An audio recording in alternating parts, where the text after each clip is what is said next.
അപ്പോൾ എല്ലാവർക്കും പുതിയ വീഡിയോയിലേക്ക് സ്വാഗതം. കക്ഷി എംഎൽഎക്ക് ശേഷം രഞ്ജിത്ത് അയ്യത്താൻ ആസിഫ് അലി കോംബോ വീണ്ടും വന്നിക്കുന്ന ഏറ്റവും പുതിയ മിസ്റ്ററി ത്രില്ലർ മൂവിയാണ് കിഷ്കിന്ധാകാന്ഡം. ആസിഫ് അലിക്കൊപ്പം വിജയരാഘവൻ, അപർണ ബാലമുരളി, അശോകൻ, ജഗദീഷ്, ഷെബിൻ ബെൻസൺ, മേജർ രവി, നിഴൽക്കൻ രവി, നിഷാൻ എന്നിവരും സിനിമയിൽ വേഷമിടുന്നുണ്ട്. കല്ലേപത്തി റിസർവ് ഫോറസ്റ്റിനടുത്ത് താമസിക്കുന്ന റിട്ടയർഡ് ആർമി ഓഫീസറായ അപ്പു പിള്ളയുടെ സർവീസ് പിസ്റ്റൾ കളവ് പോകുന്നതും അതുവഴി അദ്ദേഹത്തിനെ ചുറ്റിപ്പറ്റിയുള്ള മിസ്റ്ററിയെല്ലാം മകൻ അജയേന്ദ്രനും അജയേന്ദ്രൻ്റെ രണ്ടാം ഭാര്യയായ അപർണയും കണ്ടുപിടിക്കുന്നതുമാണ് സിനിമയുടെ സ്റ്റോറി ലൈനായിട്ട് വരുന്നത്. സിനിമയുടെ തുടക്കത്തിൽ തന്നെ റിസർവ് ഫോറസ്റ്റും അവിടുത്തെ അറ്റ്മോസ്ഫിയറും ആ കാടിന് ഒത്ത നടുക്കുള്ള അപ്പു പിള്ളയുടെ വീടും കാണിച്ച് വളരെ പതിയെ തുടങ്ങുന്ന സിനിമ പിന്നീട് ചെറിയ ചെറിയ ഇൻസിഡൻറ്റ് ആഡ് ചെയ്തുകൊണ്ട് വളരെ ഡീറ്റെയിൽഡായിട്ട് മുന്നോട്ട് പോകുന്ന കാഴ്ചയായിരുന്നു എനിക്ക് കാണാൻ സാധിച്ചിട്ടുണ്ടായിരുന്നു.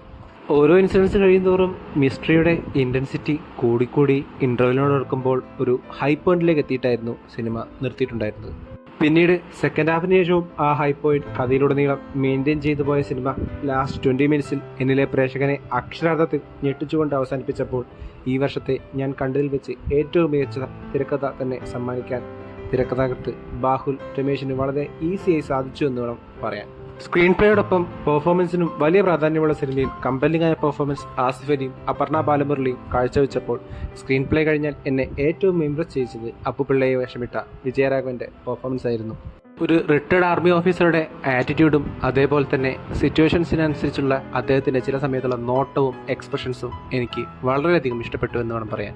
ഇതിനെല്ലാം പുറമെ ടെക്നിക്കൽ സൈഡിലേക്ക് വരുമ്പോൾ സ്ക്രീൻ പ്ലേക്ക് പുറമെ സിനിമയ്ക്ക് ചേർന്ന് നിൽക്കുന്ന സിനിമാറ്റോഗ്രാഫി ഒരുക്കുന്നതിൽ ബാഹുൽ രമേശ് വിജയിച്ചപ്പോൾ സ്ലോ പേസിൽ പോകുന്ന സിനിമയെ ഒരിക്കൽ പോലും ബോറടിപ്പിക്കാതെ പിടിച്ചു നിർത്താൻ സൂരജ് യേസിൻ്റെ എഡിറ്റിങ്ങിനും സാധിച്ചു.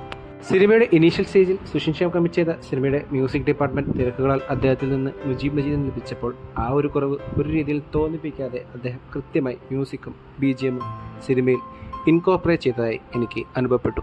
എങ്കിലും ക്ലൈമാക്സ് പോർഷൻസിൽ യൂസ് ചെയ്ത BGM ഇൻ്റർസ്റ്റെല്ലർ മൂവിയിലെ ഡോക്കിംഗ് BGMവുമായി ചെറുതായി റിസംബ്ലൻസ് ഉണ്ടായതായി എനിക്ക് അനുഭവപ്പെട്ടു. ആകെ മൊത്തത്തിൽ കിടിലനായ ഒരു വെൽ റിട്ടൺ സ്ക്രീൻ പ്ലേയിൽ അതിനെ കൃത്യമായി ഡെലിവർ ചെയ്യുന്ന പെർഫോമൻസും കൂടി ചേർത്താൽ മലയാളികൾ ഏതുകാലത്തും ആ സിനിമയെ കൈവിടില്ലെന്നുള്ളതിൻ്റെ ഏറ്റവും വലിയ ഉദാഹരണമായാണ് കിഷ്കിന്ധാകാന്ഡം എനിക്ക് അനുഭവപ്പെട്ടിട്ടുണ്ടായിരുന്നത്. നിങ്ങളുടെ അഭിപ്രായം എന്ത് തന്നെയാണെങ്കിലും കമൻറ്റ് ബോക്സ് അറിയിക്കുമെന്ന് വിശ്വസിച്ചുകൊണ്ട് ഈ വീഡിയോ ഞാൻ അവസാനിപ്പിക്കുന്നു. വീഡിയോ ഇഷ്ടപ്പെട്ടാൽ ചാനൽ സബ്സ്ക്രൈബ് ചെയ്യുക. അപ്പോൾ മറ്റൊരു വീഡിയോയുമായി വീണ്ടും കാണും വരെ ഗുഡ് ബൈ.